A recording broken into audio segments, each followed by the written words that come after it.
দেখতে তো পুরো আমার মতোই। কে রাখো তুমি? উনি আমার কতবার কইছে, আমি তো বিশ্বাস করি নাই। এখন দে আসলে পুরা আমার মতন দেখতে তুমি। রিবা দেখো, আমি তোমাদেরকে আগেই বলেছি যে তোমরা দেখতে অবিকল একই রকম, কিন্তু তোমরা কেউ আমাকে বিশ্বাস করনি। এবার দেখো, তোমরা নিজেরাই দেখো। হতে পারে আমার সাথে ফেসের মিল আছে, কিন্তু ও কোথায় আর আমি কোথায়? সামান্য একটা বস্তির মেয়ে, বস্তির মতন দেখতে, খ্যাত। আচ্ছা বলো তো, তুমি আমাকে বিয়ে করবে না?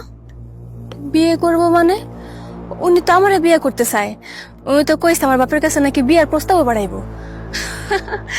সামান্য 2 টাকা তোমার বস্তিতে থেকে তুই বড়লোক ঘরের বউ হওয়ার স্বপ্ন দেখছিস? মোটেও স্বপ্ন দেখছে না। আর আমি বিয়ে ওকেই করবো, সত্যি সত্যিই বিয়ে করবো। আর তার থেকে বড় বিষয় হচ্ছে তোমাদের দুইজনের পরিচয়টা জানা। এটা সবচেয়ে জরুরি এখন। পরিচয় দিয়ে কি করবা? ও তো সামান্য একটা বস্তির মেয়ে, ওর স্ট্যাটাসের সাথে কি আমার স্ট্যাটাস যায় নাকি? দেখো, কে কোন স্ট্যাটাস থেকে বড় হয়েছে এগুলো ভেবে না আমার এই সময় নষ্ট করার একদমই সময় নেই, ঠিক আছে? আর তোমরা প্লিজ তোমাদের বাবাদের সাথে একটু আলাদাভাবে কথা বলো, তাহলে উত্তরটা পেয়ে যাবে। আমার বাবাকে জিজ্ঞেস করতে হবে না, উত্তর আমার জানা আছে। তারপর প্লিজ কাইন্ডলি তুমি তোমার বাবাকে একটু জিজ্ঞেস করো, আর তুমিও তোমার বাবাকে একটু জিজ্ঞেস করো, তাহলে আমরা উত্তরটা পেয়ে যাবো। শোনো, আমাকে এখান থেকে এখনই বাসায় নিয়ে চলো, নাকি আমি একাই চলে যাবো? না না না, আমি আমি তোমাকে নিয়ে যাচ্ছি। আচ্ছা চৈতি, ভালো থাকো, আমরা বাসা চলে যাচ্ছি। আর হচ্ছে তোমার বাবাকে প্লিজ একটু জিজ্ঞেস করো, আমি কিন্তু কালকে এসে শুনতে আসবো।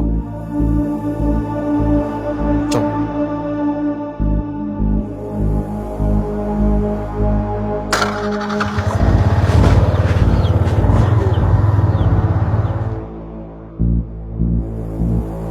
তোর এত করে বলছি, তারপর তোর বিশ্বাস হচ্ছে না?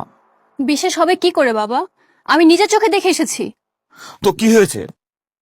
সে তোর মতো বলে কি তোর বোন হয়ে যাবে? বাবা, তুমি আমার কাছে কোনো কিছু লুকাচ্ছ না তো? কথা লুকাবো কেন রে মা? যা সত্য সেটাই তো বললাম।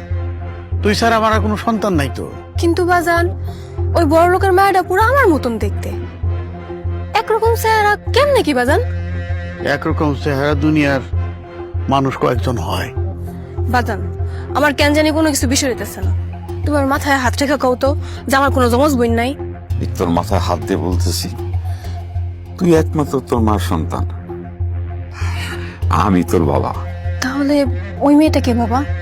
আরে যা আবার হইছে, মাথার থেকে গেলে যারাই ফেলাই দিয়ে খালি চিন্তা করস। ঠিকই কইছো বাজান, ওই বড় লোকের পোলাটা আমার মাথাটা পুরো বিগড়াই দিছে। ওর লগে আমার কথাই কইতাম না।